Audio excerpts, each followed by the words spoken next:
tomorrow, FRMers. I am here at FantasyCon 2014 in Salt Lake City, Utah. And I'm ready to join this adventure. Let's go. So do you have a reputation as being a badass? Yeah. Are we on? Are we rolling? Yes, sir. Oh, is this really? There. Okay.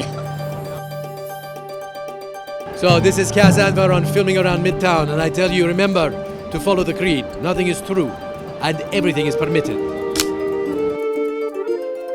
Ladies and gentlemen, Simon Pegg.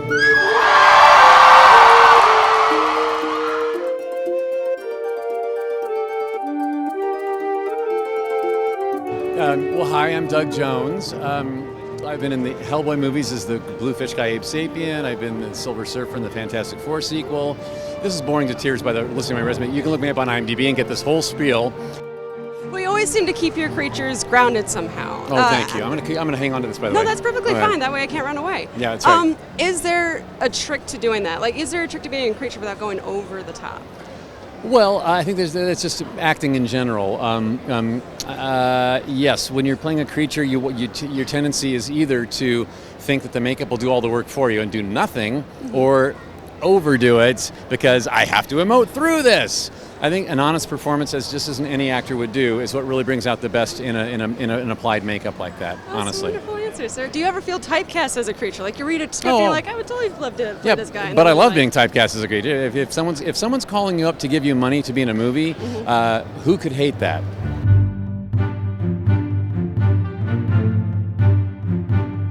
I'm Rob Dunfield.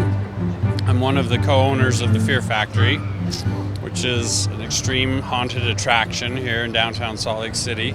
And we found this amazing location that had multiple deaths on the property from cement workers that worked there over the 110 years that it was in operation. It's a whole city block. There's 5 buildings, 2 underground tunnels, enormous towers. You go up 5 stories and down underground and through tunnels and slides. And in addition to the haunted house and all that, there's a zip line ride that people can do. We're adding a feature called the Fear Fall, where you will fall out of the tower and fall all the way to the ground. Oh my word, your insurance must be insane for this then. We open September 12th. We're open weekends from then on in September, and then in October we open up weekdays. Being in Star Trek is an amazing experience. It's a privilege and a pleasure as a fan of the TV show and the subsequent films. To be in it is insane, and to work with people like Leonard Nimoy, who I've known all my life. It's a very Leonard played Spock in the original TV series, which came out years and years before you were born, nearly 50 years ago. Is it? Is it 40? 50? Yeah. Thank you. 48! Asshole!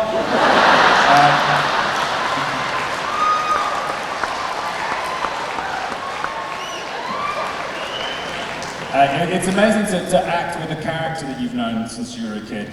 I meet a lot of actors, and I'm always impressed to meet actors I admire, but to be in a scene with a character you've known all your life is a peculiar thing. And so when Leonard looked at me when we did the first Star Trek, in the first take, he went, "You are Montgomery Scott." I kind of went, and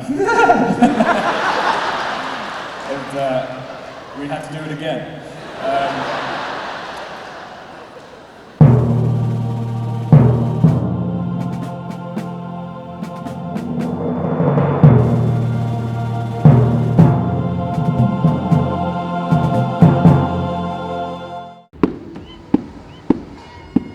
My name is Acorn. My real name is Shannon, and I am part of the Bellegarth Medieval Combat Society, which is a medieval combat sport, a subset of LARP, live action role play. It was started in the 1970s as a response to the Society of Creative Anachronism, which is a great society, but it requires full metal armor to even play their fighting.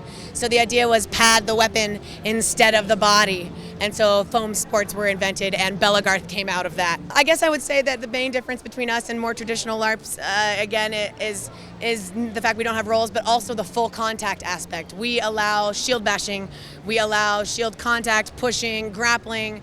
Our swords have to be slightly heavier, and so what that means, we're the quote stick jocks of the LARP world, the like more sporty version. And that used to be a derogatory term, but now it is. You know, we'll own it. We'll own it. People can find more information about Belagarth in general on belagarth.com, and we also have a forum that you can find right from that page, and you can go to the forum and find out where if there's a group next to you, or if you can start a group. We have instructions on belagarth.com about how to build your weapons, how to build your shields, how to make everything up to snuff, so to speak. Because really we want you to be able to start on your own. It's not an expensive sport. So you can go belagarth.com and you'll find all the information. That's BELEGARTH.com.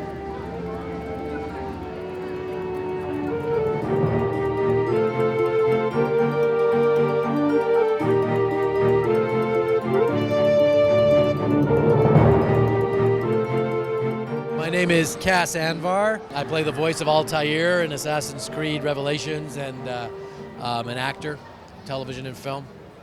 Far out. So you've done it all. You've done voiceover work, you've done acting on screen. Is there a big difference between those two mediums? There is actually a big difference between them, and I've only done voiceover for the past few years. Most of my stuff is film and television and theater. When you're doing voiceover, for the vast majority of the time, you're alone in a booth. You're not with the other actors. You're not even on the set. But I get to play characters I could never play in real life. Like in Halo 4, I play Lieutenant Dalton, who's a big, thick, red-necked Irish military drill sergeant guy. Can we hear a little bit of that? Lieutenant Dalton, yeah, Phantom's inbound. Get your butt out of here. I'm gonna rescue you and pull you out of the fire.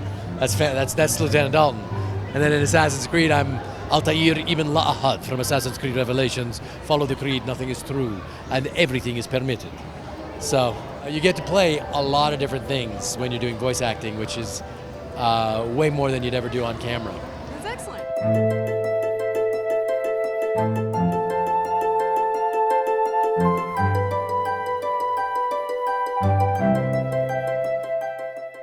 My name is Ben Woodruff. I am from Skymasters Wildlife Foundation. It's a nonprofit wildlife education and rescue group here in Utah. And we brought a great horned owl, a Saker falcon, peregrine falcon, a Harris hawk, and a golden eagle. This is Juniper. Juniper is a 13-week-old Eurasian eagle owl, so she's still a baby, still growing. And you can see these crest feathers are called horn feathers. They're stumpy. They'll get about that long. This owl's neck is only about as big around as my thumb, and it's longer. It's about that long. Looks impossible. She's got it snaked around like a swan. So she has a long, skinny neck. And as you can see, she can turn her head all the way backwards, but so can every bird. Any bird on Earth can turn its head and do all the way backwards. The best place is just to look us up on Facebook, Skymasters Wildlife Foundation. We do a lot of free public programs and that people can come out to, and we like to get the word out through Facebook. That's wonderful. Thank you so much. You're welcome. Cool. When you're a kid, you don't think about it at all because it's very natural for children to be as enthusiastic as adults later become in their state of geekdom.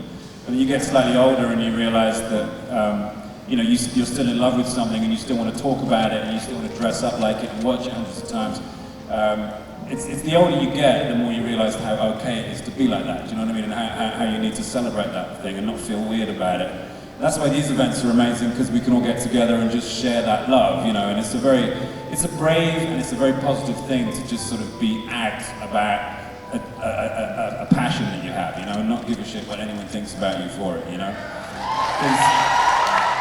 Well, that's the end of my journey here at FantasyCon 2014. It was an amazing experience. We got to meet some great people, got to do some fun activities and look at out of this world type of stuff. It was such a unique experience, and what made it so unique was the fact that this was more about experiencing the journey and the fantasy and less about spending money. So thank you so much to FantasyCon for inviting Filming Round Midtown to come and cover it.